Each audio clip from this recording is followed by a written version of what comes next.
Brother அங்க பாருங்க, இவங்க 2 பேரும் திருட்டுத்தனமா எஸ்கேப் ஆக ட்ரை பண்றாங்க. வாங்க போய் பிடிக்கலாம். நிவின் வேண்டாம், நாம அவங்கள தடுக்க வேண்டாம். அவங்க யாருக்குமே தெரியாம இப்படி ரகசியமா லக்கேஜோட போகும்போது தெரியுது கிருஷ்ணா சொல்லிதான் அவங்க இங்க இருந்து கிளம்புறாங்கன்னு. இவங்களை விட அந்த கிருஷ்ணா தான் நமக்கு இப்போ முக்கியமான கல்பரேட். இவங்கள புடிச்சு வச்சா அவன் அலர்ட் ஆகி தப்பிக்க கூட வாய்ப்பு இருக்கு. நாம அவங்கள ஃபாலோ பண்ணி அப்படியே பின்னாடியே போலாம். அம்மா அண்ணன் இங்கதான் வெயிட் பண்றதா சொல்லுச்சு. இப்ப காணல. சரி அவனுக்கு போன் பண்ணி பாரு. அண்ணன் நீ சொன்ன இடத்துக்கு நாங்க வந்துட்டோம். நீ எங்க இருக்க?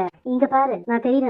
சீக்கிரம் வாங்க இங்க. நீங்க அங்கிருந்து வந்தது யாருக்கும் தெரியாதுல்ல, யாரும் பாக்கல, யாருக்கும் தெரியாது. என்னடா நம்ம ஒண்ணு நினைச்சு வந்தா இப்படி ஆயிடுச்சு. இப்ப நம்ம எங்க போறது, என்ன பண்றது? அதெல்லாம் போற வழியில பாத்துக்கலாம். நீங்க முதல்ல வண்டியில ஏறுங்க. இதுக்கு மேல நீ தப்பிக்கவே முடியாது கிருஷ்ணா. மரியாதையா வண்டியில இருந்து கீழே இறங்கு. அவனை விட்டுருங்க, அடிக்காதீங்க தம்பி, விட்டுருங்க. இத்தனை நாளா நீ என்னென்ன ஃப்ராட் வேலை பண்ணிட்டு இருந்தேன்னு இன்னைக்கு தான் தெரிஞ்சு. நீ அந்த ராகவ் கிட்ட பேசிட்டு இருக்கிறத வச்சு உனக்கும் பசுபதிக்கும் லிங்க் இருக்குங்கிறத நான் கண்டுபிடிச்சேன். அது என்னங்கறத நீயே இப்போ ஒழுங்கு மரியாதை சொல்லிடு. என் மாமா சந்தானத்துக்கு அந்த ஆள் எவ்வளவு பெரிய துரோகம் பண்ணிருக்காருன்னு தெரியுமா?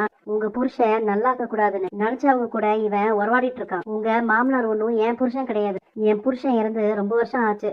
உங்க மாமனாருக்கும் எனக்கும் சம்பந்தமே இல்ல. நாங்க 2வது குடும்பம் சொன்னது எல்லாமே பொய். அந்த பசுபதி தான் வந்து எங்களை இப்படி நடிக்க சொன்னாரு. மத்தபடி எங்களுக்கு எதுவும் தெரியாது. எங்களை விட்டுருங்க தம்பி, நாங்க போயிடுறோம். உங்க எல்லார்கிட்டயும் நான் ஒரு விஷயம் சொல்லணும். அத்தை, முக்கியமா நீங்க இதை கேட்டு பதட்டப்படாதீங்க. என்ன விஷயம் தம்பி? காவேரி உங்க அப்பாவோட செகண்ட் ஃபேமிலின்னு சொல்லிட்டு கிருஷ்ணா, அவங்க அம்மா, தங்கச்சி இவங்க எல்லாம் வந்தாங்கல்ல. ஆரம்பத்துல இருந்தே எனக்கு அவங்க மேல நிறைய டவுட் இருந்துச்சு. ஆனா அவங்க உன் அப்பா கூட சேர்ந்து எடுத்த போட்டோவை காமிச்சு அவரோட ப்ராப்பர்ட்டி டீடைல்ஸ் எல்லாத்தையும் சொன்னது, இதெல்லாம் வச்சுதான் நம்ம அவங்கள நம்பணும். சொத்துல அவங்க பங்கு கேட்டப்போ கூட முதல்ல எல்லாருக்கும் கோவம் வந்தாலும் அதுக்கப்புறம் நம்ம எல்லாருக்குமே அவங்க மேல ஒரு கன்சர்ன் வர ஆரம்பிச்சு. அதனாலதான் நம்ம அவங்களை இங்க தங்க வச்சோம். நாங்க கிருஷ்ணாவை ஃபாலோ பண்ணதை வச்சு அவன் ராகவ் கிட்ட பேசுறத நாங்க கண்டுபிடிச்சோம். ராகவுக்கும் அவனுக்கும் எந்த சம்பந்தம்? ராகவ் மட்டும் இல்ல, அவங்க அப்பா பசுபதி கூடயும் கிருஷ்ணாக்கு லிங்க் இருக்கு. இங்க இருந்து தப்பிச்சு போக பார்த்தவங்கள சேஃபா புடிச்சு பூட்டி வச்சோம். காவேரி, நாம எல்லாரும் நினைச்ச மாதிரி இவங்க உன் அப்பாவோட செகண்ட் ஒய்ஃப் எல்லாம் கிடையாது. என்ன தம்பி சொல்றீங்க?